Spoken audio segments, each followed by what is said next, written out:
Üdvözlök mindenkit! Ez a kis videó a WizIQ rendszerébe való belépéshez ad egy kis segítséget.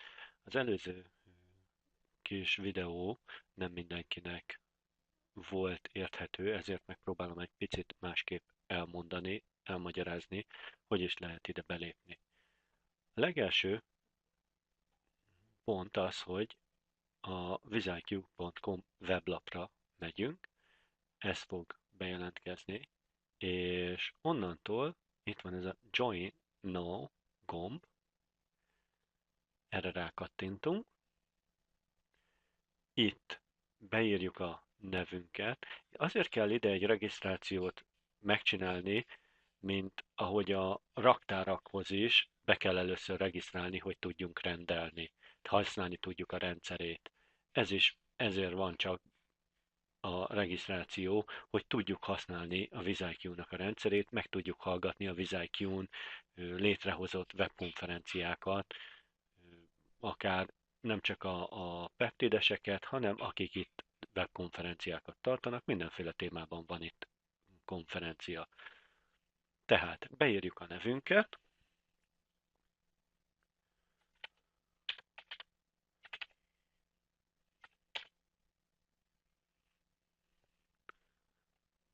e-mail címünket,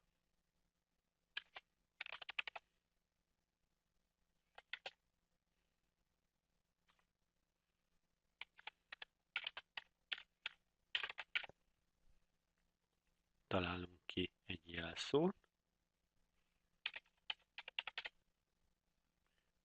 marad Magyarország, egy telefonszámot,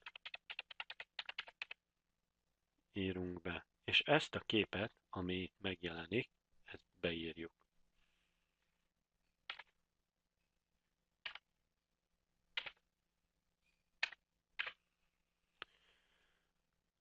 A nagy és kis betűk nem jelentenek semmit sem. És azt mondjuk, hogy kész.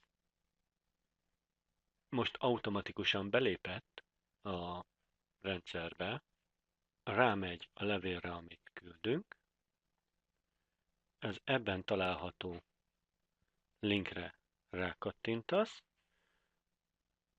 ha automatikusan nem hozza fel, akkor amint ki is írja, hogy folyamatosan nyomva tartod a Ctrl billentyűt, és rákattintasz, akkor már be is jön ez a kis oldal, itt lehet ezt a zöld gombot, erre rákattintunk, már regisztrálva is vagyunk webkonferenciára, és majd amikor eljön a webkonferencia ideje, akkor itt a My Stuff, My Classes ba megtaláljátok magát a webkonferenciát, és már csak ezt a Launch Class-ra kell rákattintanotok, és már benn is vagytok a konferencián.